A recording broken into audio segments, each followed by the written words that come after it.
Thomas here with Much Props, going to give you another how-to video. Today I thought I would take a different approach to prop making. I have made like over 450 things on this channel as of to date, and a lot of times they're things that are front and center in a lot of movies and shows and comics and things like that. But what doesn't get a lot of appreciation is the random background objects, the things that may only see a few seconds on the screen and are actually customized individual things. So while I make props, I have a television off to the side and I often like to watch TV. Sometimes I watch shows and go back and watch my favorites. And I was re-watching The Last Man on Earth recently, and I got to about season 4, and in season 4, without any spoilers, there is a custom Rubik's Cube that plays kind of a little plot in part of the storyline, and it's definitely unique. The Rubik's Cube has kind of a Dia de los Muertos vibe to it, and I went online to see if like they sold those, and they didn't. So I was like, some prop maker customly made that Rubik's Cube for those few seconds where it's actually shown, and I thought, why not pay homage to it and try and make it. So I'm going to take a regular Rubik's Cube and just kind of put an overlay around it, and hopefully it won't be too complicated. Let's get to building. I picked up this Rubik's Cube at a dollar store, and I'll use it as the base for my build. The process I'm using can definitely be applied to a number of different versions. I saw Hellraiser Lament configuration boxes, Portal companion cubes, and there's a lot of places that you can look at online that will actually print things onto the cube for you. First thing I need to do is give the entire outer surface a light sanding to prepare it for attaching my overlays.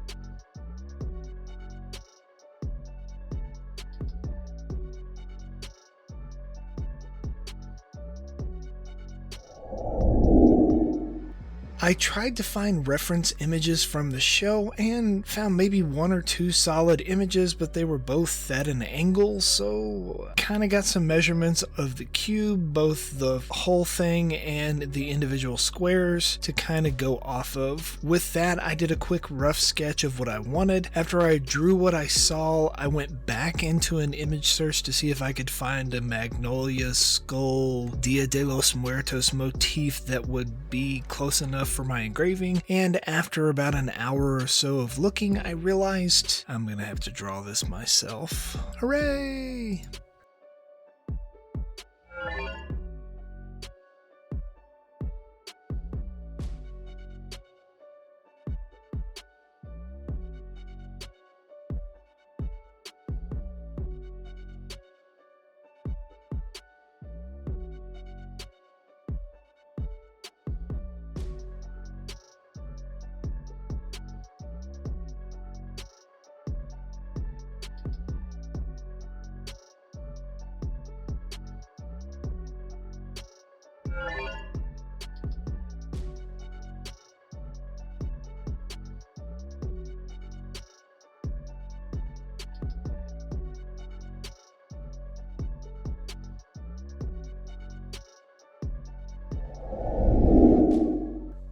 I hopped on my iPad, opened up the drawing program Procreate, and then imported my reference images, both the skull and the Rubik's Cube from the show. Then I just kind of worked my way around the image, drawing one side since it would be mirrored to the other for the other half. Procreate's a pretty decent drawing program, which I figured out how to use just doing some YouTube tutorials. I really like that it will record time lapses for you, which is something I didn't realize until recently. Once this was done, I imported the file to my computer, refined the sketch just a little bit further, and then converted it to an SVG so that I could use it on my laser cutter.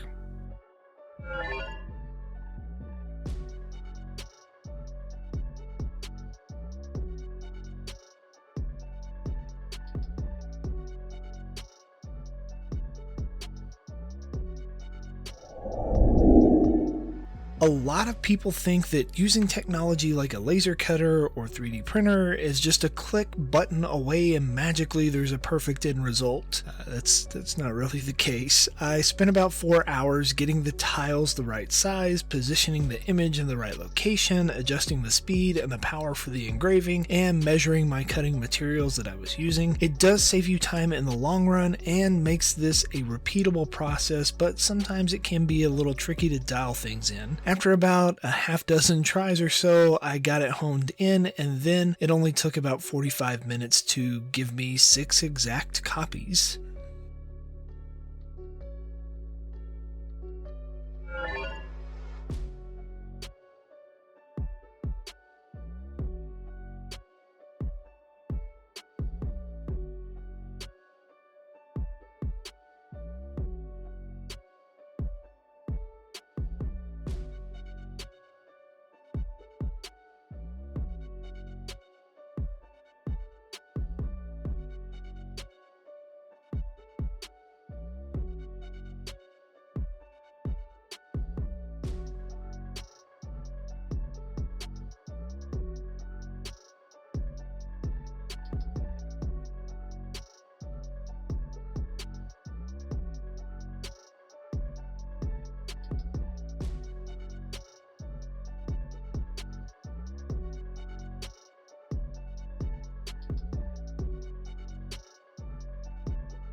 Now comes another tricky part, trying to line up the overlays with the existing Rubik's Cube without letting it overhang the edges too much, while at the same time trying to film and record this and not put my head in front of the build. My solution worked out pretty well here. I just cut out a couple of strips of poster board and tried to block off at least 2 sides of the 4 for each tile as I worked my way around. This would act like a spacer and also keep the part square to the base. I started with the center tile and then worked my way around the outside edge. The parts with the thicker border get an angle beveled on the underside to allow them to meet at the corner.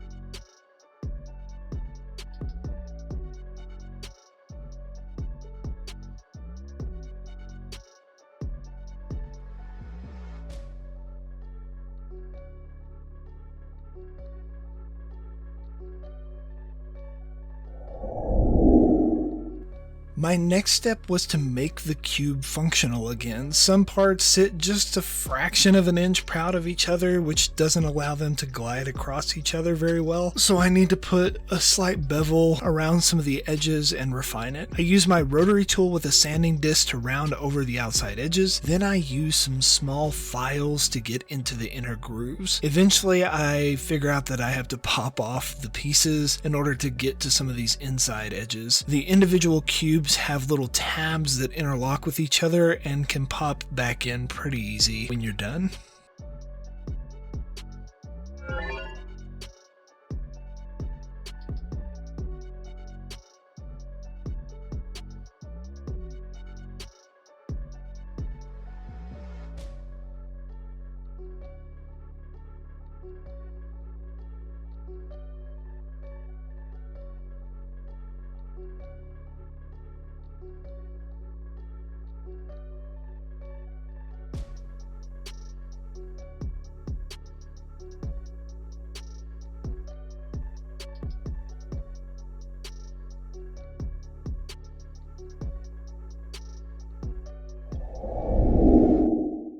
You may have noticed that my outside corners don't exactly meet perfectly together. In the process of resizing and shrinking down the scale to fit the tiles, I made the outside border a little too small. This is a small gap of maybe 1 millimeter or so that I need to fill. I don't have any wood filler on hand, and I'm trying to wrap up this build relatively quickly, so I'm going to use some baby powder and super glue. Mixed together, it makes a great gap filler that dries rock hard in less than a minute. I mix small batches and scrape it into the gap with my hobby knife. Once I have all the tiles filled, I go back and put on a respirator definitely and sand it smooth to the surface.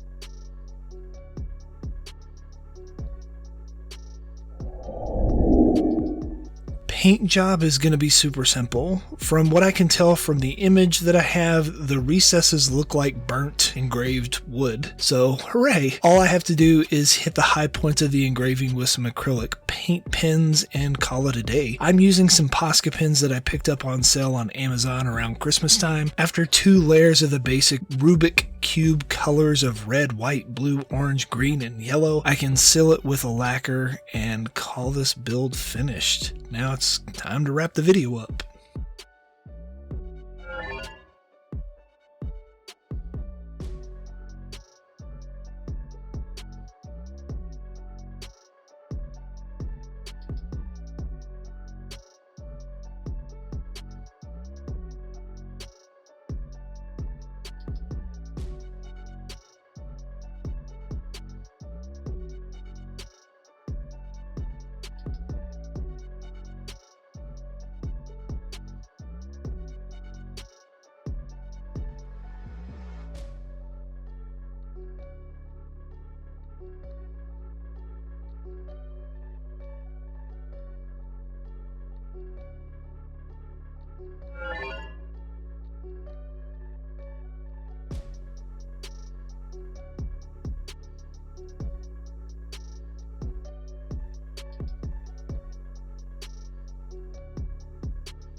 And we are finished. Here is the end result. Overall, I think it turned out pretty good. Definitely the coolest Rubik's Cube that I've ever owned. It was a lot more difficult than I anticipated. Definitely figured I'd just throw a couple of things on the top of it and be able to spin it right up, but it took a lot of sanding and finessing and gap filling and then painting. And that was after a few hours of trying to design this to make it fit right. So yeah, maybe you will try and make one of these yourselves and impress your friends with your ability to spot some random bit in the background or in a small split second of a video and try and make it. Yeah. Maybe you'll get some... Good job, kiddo. And inevitably, they're gonna ask you, how'd you make that? You give them one of these, tell them, much props. It's actually only like 2 or 3 moves away from being solved, so it's just, I'll let you do the honors. I'm just gonna stand back a little bit, so.